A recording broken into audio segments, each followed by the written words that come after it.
Yo, thank y'all for tuning into Moon Man on the Mic, a place for spoken word art and artistry, prose and poetry, all things trending topics and podcasting.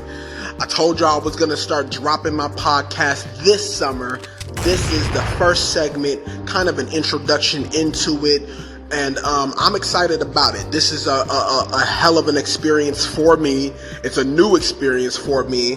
And I'm curious to see, what you guys think, how well I'm going to be doing. I'm going to make 1,001 mistakes, but I got 1,002 different attempts every day to get better at it. And I appreciate for everybody that is listening or that has listened, that's tuning in, and we're going to keep moving forward. I'm all about creation, and I'm all about content creation. We want to circulate this financial movement on the digital marketing tip. DC Initiative is what I represent. It's a nonprofit organization, my nonprofit organization, and it's all about digital content, financial stability, and building with creators and artists of all kinds and natures. Please drop by my Patreon, please drop by my Stripe, and please drop by the podcast. Now let's get after it.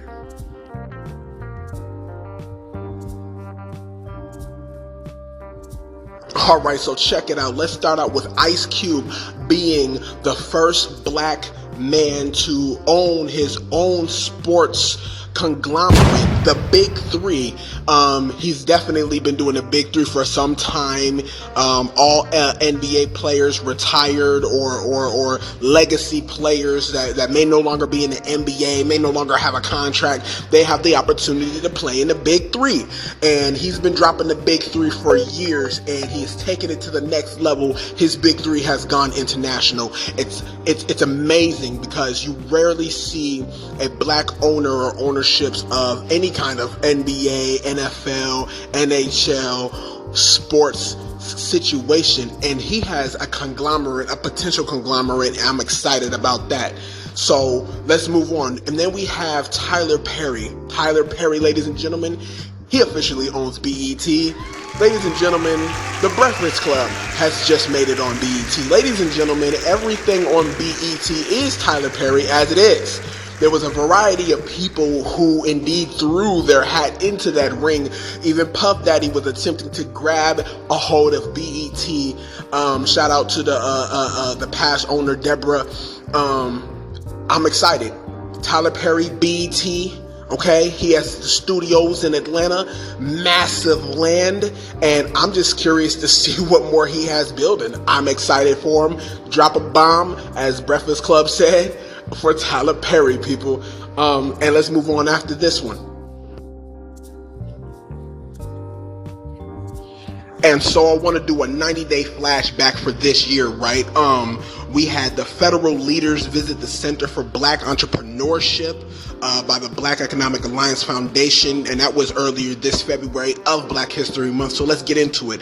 This month of Black History Month, this past 90 days, the Center for Black Entrepreneurship was honored and hosted by Deputy Secretary of the U.S. Treasury, Wally Adeomo, U.S. SBA Ambassador Isabella Castillas Guzman, and U.S. Rep. Nikema Williams, and other state and local officials. The U.S. Department of Treasury issued a raid out on Deputy Secretary Adeomo and SBA Administrator Guzman visit.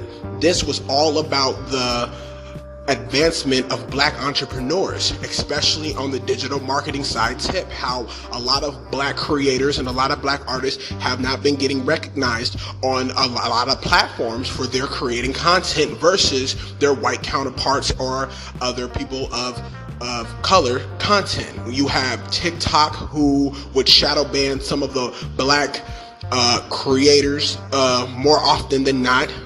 You have YouTube, who shadow bans certain content and stories of black creators, and this, that, and the third, and this has been an ongoing issue. Not to mention the entrepreneurship of black people have increased dramatically in the last 5 years, especially after the pandemic.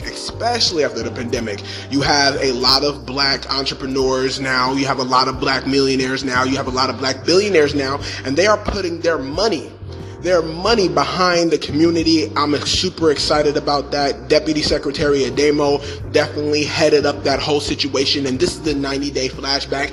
This is a segment that I'm gonna do all the time on the podcast. I'm gonna do 90-day flashbacks on some of the most important stories to me that I think gets overlooked or maybe doesn't hit the circuit of news as often as it should.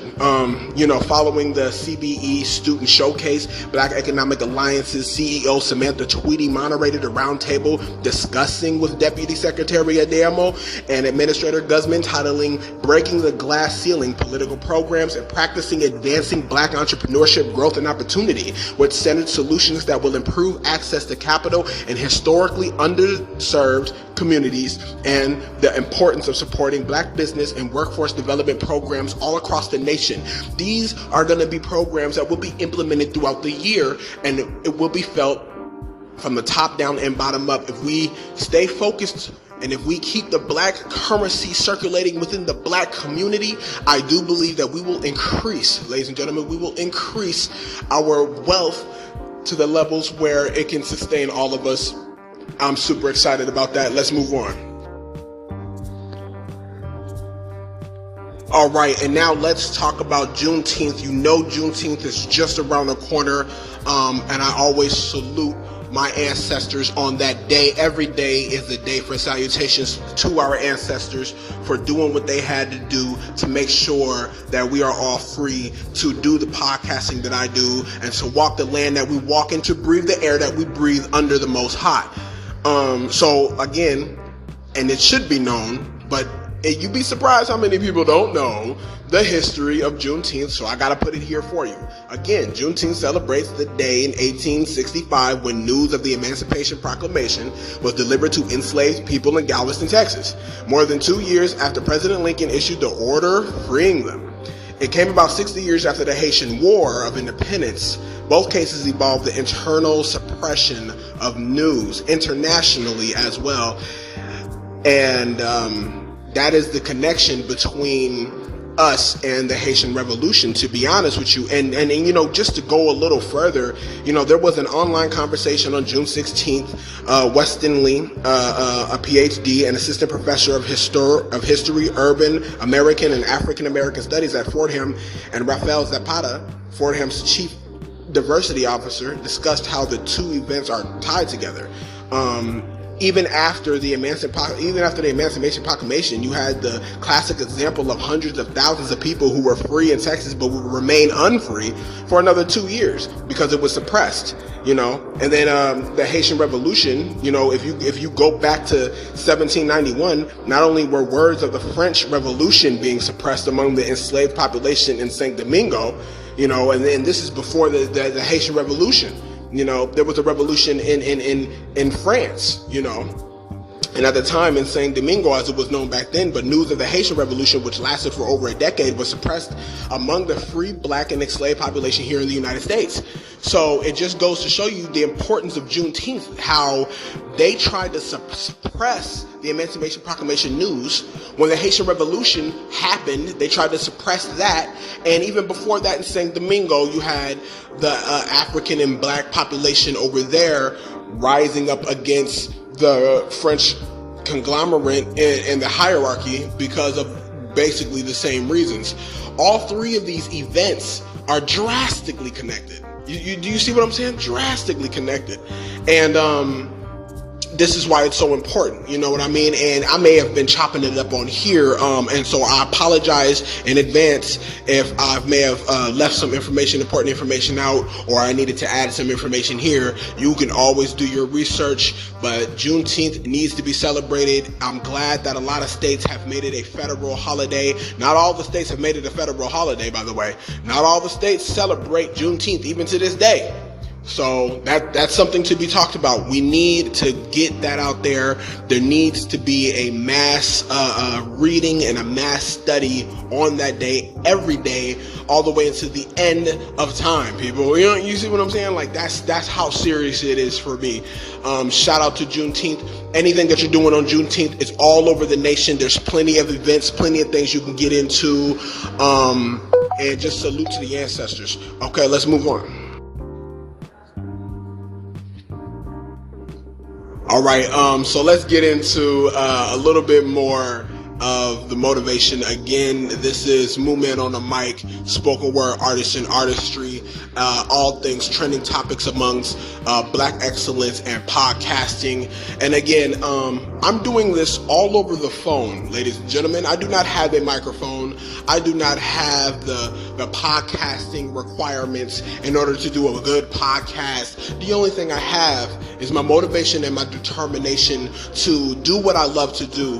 What I love to do is conversate. What I love to do is spoken word. What I love to do is exchange intelligence and information that can better the people that I'm around and to better the people that you're around. So yes, all of this is over the phone. Hence, the certain kind of breaks in my voice and probably the strength of the P's and the B's and all of this. And I know what I need, okay? And until I get the equipment that I do need, this is what it's going to be. It's going to be the raw version, all right? This episode is going down in history as well as all the other episodes that I do.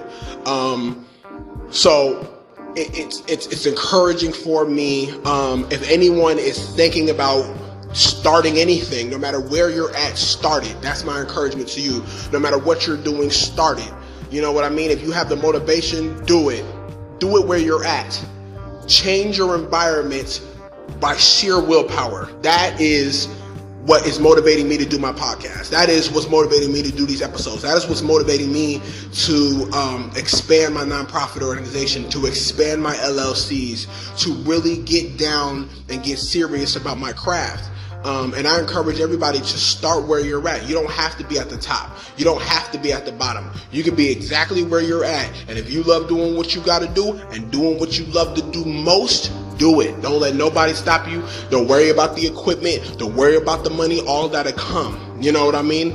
The circulation of the currency between artists and creators is something that I feel is extremely important, considering now you have the United Nations in talks about creating a code of conduct online amongst all of the platforms for podcasting, for digital marketing, and for creation itself. So that's something that's concerning. So we need to double down and we need to create a beautiful consensus amongst all of the creators, amongst especially the Black creators and creators of color. We definitely need to come to a consensus of how we should conduct ourselves outside and away from what they're trying to do against us. You know what I mean? And it's unfortunate, but it's nothing that we're not, unprevious to, right? You know what I mean? And I may have to use that word wrong, but see, that's the point. This is what makes Movement on the Mic, me, so raw. This is what makes Movement on the Mic such an alluring thing, because this is what you're going to get. And every episode is going to be something new. Every episode, every season, every piece of spoken word art that I do put out there, and I got more coming soon. All of it is for the encouragement of people who are in positions who may not have the necessary technology or may not have the necessary tools to be like their favorite podcasters that they see on YouTube, or be like their favorite podcasters that they hear on the radio, or be like their radio broadcasting their favorite hosts. You know what I mean? But if you love what you do and you are determined and you have the same willpower I am, the sky's the limit. It doesn't matter where you're at. You know what I mean? And that, again, that's what's motivating. That's what's motivating for me. You know what I mean? And I can sound like a broken record on this all day long. I'm all about the uplifting words and motivations that people need. You know what I mean? That's just my thing. So again, thank you once again for tuning into the very first episode, season 1, Movement on the Mic podcast. There will be times where I will be going live. You know what I mean? Again, I go live. I'm gonna try to go live every night between 8 and 10 p.m. and that's when we're gonna get into the raw conversations. We're gonna get into the spoken word pieces. I'm gonna have guests that I'm gonna love and to interview, and guests that will share their pieces, and guests that will share their peace of mind and their intelligences of everything that's going on in all things spoken word, all things poetry slams, and all things podcasting. It's Moon Man on the mic. And I will see y'all next time.